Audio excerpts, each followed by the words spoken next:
गौरहट में गोमती की घुमावदार धारा में डूबे 3 मासूम, एक का मिला शव। कुछ वर्ष पूर्व उसी घाट पर उतरे थे गृहमंत्री अमित शाह। खानपुर थाना क्षेत्र में एक सप्ताह के अंदर दूसरी बहुत बड़ी दुखद घटना हो गई।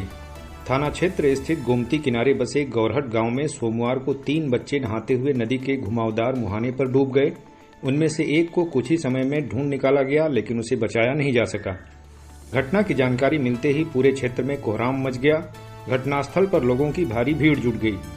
सूचना मिलने पर वहां पुलिस भी पहुंची। बाद में डूबे बच्चों की तलाश में स्थानीय गोताखोरों को लगाया गया। काफी प्रयासों के बाद भी 2 बच्चों का अब तक कुछ भी पता नहीं चल सका है।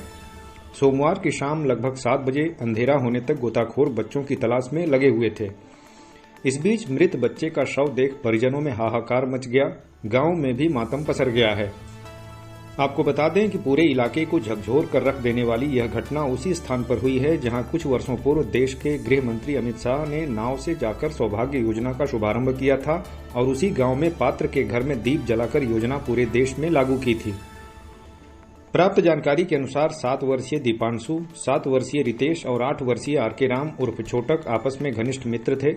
वो क्रमशः कक्षा 1, 2 और 3 में गांव के ही प्राथमिक स्कूल में पढ़ते थे। वर्तमान में स्कूल में उनकी परीक्षाएं चल रही थी। तीनों ही परीक्षा देकर लौटे थे। बाद में वो गोमती में नहाने चले गए। जिस स्थान पर तीनों नहा रहे थे वहां नदी का यू आकार में घुमाव है। उसी स्थान पर 26 फरवरी 2019 को गृहमंत्री अमित शाह नदी के रास्ते नाव से पहुंचे थे। स्वतंत्रता के बाद से अब तक बिजली विहीन रहे उक्त गांव में बिजली का बल्ब और दीप जलाकर उन्होंने वहीं से सौभाग्य योजना पूरे देश में लागू की थी, जिसके बाद से ही यह गांव लंबे समय तक राष्ट्रीय पटल पर छाया रहा। सोमवार की दोपहर तीनों बच्चे गोमती नदी के उसी यू शेप घाट पर नहा रहे थे। बताया जा रहा है कि नहाते हुए रितेश डूबने लगा तो उसे बचाने के लिए तीनों बच्चों ने पूरा जोर लगा दिया। इसी प्रयास में उक्त दोनों भी एक एक कर डूब गए। एक साथ 3 बच्चों के डूबने की घटना का पता चलते ही पूरे गांव में भारी कोहराम मच गया। इधर उन्हें डूबते हुए वहां मौजूद लोगों ने देखा तो शोर मचाते हुए नदी में कूदे और एक बच्चे दीपांशु को नदी से बाहर निकाला।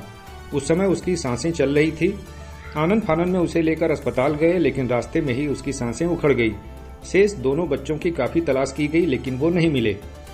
इस हृदय विदारक घटना की जानकारी मिलते ही हर कोई दौड़ते भागते नदी किनारे पहुंचा। बाद में सूचना मिलने पर वहां पहुंची पुलिस ने स्थानीय गोताखोरों से बच्चों की तलाश शुरू कराई। इस बीच दीपांशु की मौत के बाद परिजनों के साथ ही पूरे गांव में भारी चीख पुकार मच गई। परिजनों के करुण क्रंदन से हर किसी की आंखें नम थी। घटना की जानकारी मिलते ही सैदपुर ज्वाइंट मजिस्ट्रेट रामेश्वर सुधाकर सब्बनवाड़, तहसीलदार देवेंद्र यादव, क्षेत्राधिकारी अनिल कुमार और नायब तहसीलदार विजयकांत पांडे भी घटनास्थल पहुंच गए। कुछ ही देर में वाराणसी से एसडीआरएफ की टीम भी पहुंची, लेकिन अंधेरा होने के चलते गोताखोरों द्वारा ढूंढने की बजाय महाजाल डालकर तलाश कराई जाने लगी। आपको बता दें कि अभी 3 दिनों पूर्व खानपुर थाना क्षेत्र के ही उचौरी में डबल मर्डर ने समूचे पूर्वांचल को झकझोर कर रख दिया था और अब इस हृदय विदारक घटना से लोगों का कलेजा कांप उठा है। मृतक दीपांशु अपनी बहन का इकलौता भाई और माता पिता का इकलौता पुत्र था। वहीं रितेश 2 भाइयों में और आरके 3 भाइयों में सबसे छोटा था।